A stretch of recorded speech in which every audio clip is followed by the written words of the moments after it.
Hello and welcome to the latest episode of Sip Easy. Are you one of those who gets anxious about your investments when the market gets volatile? Or haven't even started investing because of market's wild swings? Well, then an SIP works the best for you. As a hassle-free investment option, you can start your SIP with just one-time set of instructions. And that's it. Your SIP installments start getting invested thereon, giving you the benefits of rupee cost averaging.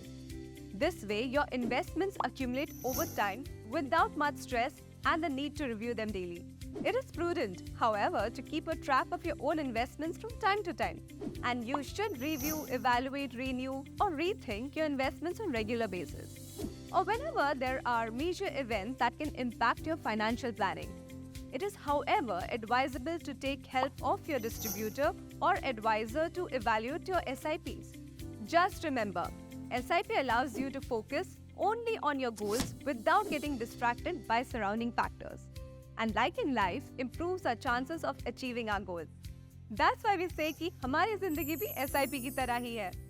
So, when are you starting आपकी जिंदगी के लिए SIP? An investor education and awareness initiative by HDFC Mutual Fund. Mutual fund investments are subject to market risks. Read all scheme-related documents carefully.